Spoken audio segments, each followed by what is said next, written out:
2 years ago, when the Nikon D800 and D800E came out, people were really excited because of the incredible resolution, and the cameras were a hit. Still, there were a few little things people wished the D800 did a little better.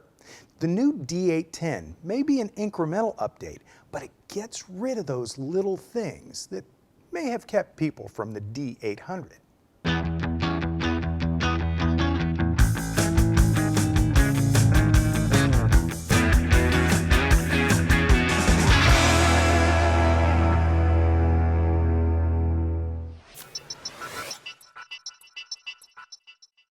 Hi, I'm Larry Becker.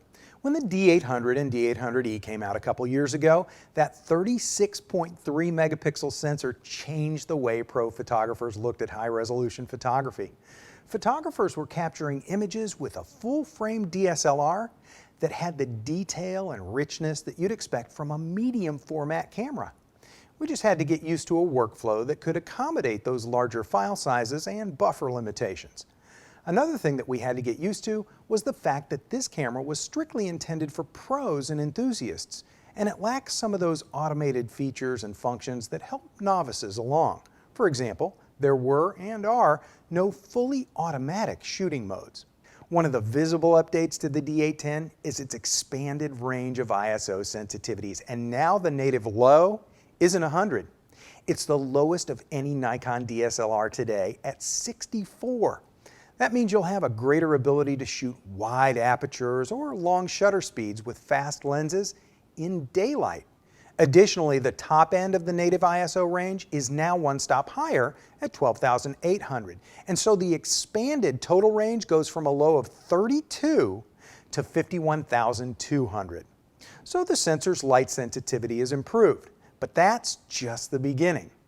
It's a 36.3 megapixel full-frame sensor, and this one doesn't have an optical low-pass filter. While the D800E almost negated the effects of the optical low-pass filter, it still had one. The D810, though, forgoes that filter entirely. Nikon has done this with other cameras in their lineup, and taking away that filter means that the sharpest, highest resolution full-frame sensor in the Nikon lineup is even sharper. Adding to the sharpness formula, Nikon has adjusted the mechanics of the shutter and mirror mechanisms, further reducing vibrations that come from the inside of all DSLRs. The D810 also now has an electronic front curtain shutter. With the new X-Speed 4 image processor and larger buffer, the burst performance is better too. You can shoot 5 frames a second now at full resolution. And then, if you add the optional MB D12 battery grip and set your camera to capture DX cropped files, you can boost it up to 7 frames a second. With the standard setup and no battery grip, I was able to get 19 RAW or 41 full-size JPEGs before filling the buffer, which slows down shooting. But 41 36 megapixel shots at 5 frames a second is amazing. Besides the expanded sensitivity range I already mentioned, there's also a new highlight-weighted exposure metering mode for better management of bright areas in a mostly dim scene. This pairs well with Nikon's advanced scene recognition system for better automatic control of exposure, focus, and white balance. And speaking of white balance, this model also includes the Spot White Balance tool for simple customization of your white balance settings in the field. Carried over from its predecessor, the autofocus system of the D810 features the same multicam 3500 FX AF sensor module with 51 total points, including 15 cross-type sensors. However, the new X-Speed 4 processor and improvements to the autofocus algorithm of the D810 give it a bit faster autofocus response than the D800 and the D800E for better subject tracking in mixed lighting conditions. Additionally, much like the new D4S, the D810 also features the group area autofocus mode that combines 5 autofocus sensors together to better suit dynamic subject matter. I tested the camera with a beautiful 24-70 f2.8 zoom, and the first few times I used autofocus on any given test shot, the speed and accuracy surprised me so much it made me smile and say, "Wow," out loud. It's fast and accurate.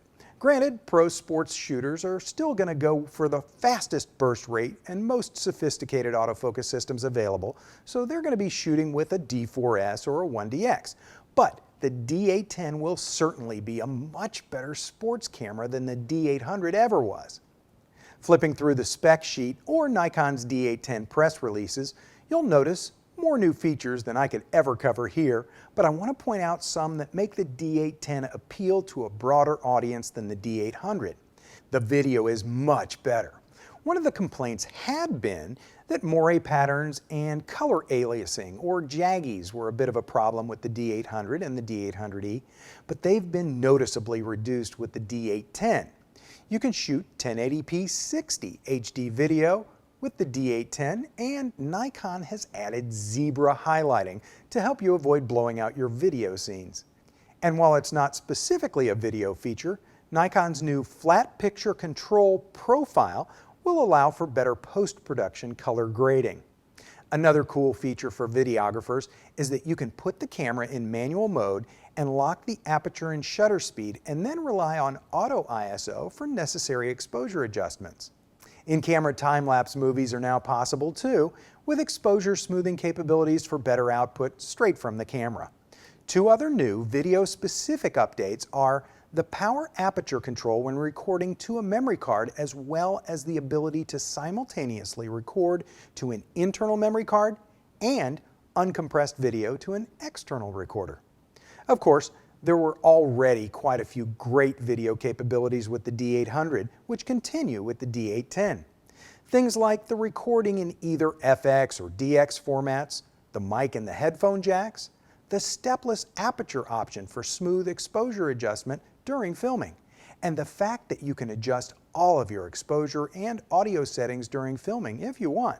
Another improvement to help you manage the file size is the addition of the optional smaller 12-bit uncompressed RAW size S files.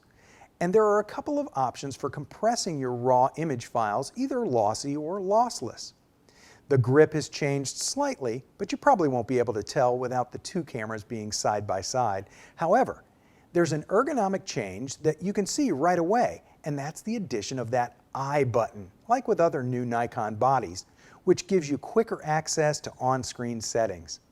That 3.2-inch LCD screen is an improvement too. It's an OLED that uses the brighter RGBW technology, and I like how you can even color balance it to match your monitor if you want. Nikon also offers help to the most discriminating architectural photographers with their new split-screen zoom display. It lets you zoom in on two specific areas of the frame, which you choose, so that you can confirm perfect lines of perspective. Nikon mentions that the optical viewfinder was improved, and that made me wish I could have gotten my hands on a D800 for a side-by-side comparison, but since I couldn't, I just paid close attention to my experience with this viewfinder.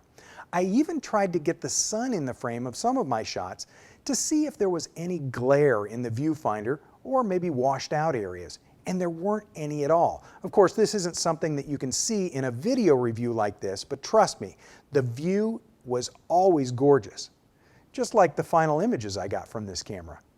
Like I said in the beginning, the D800 and D800E were great cameras and very well received.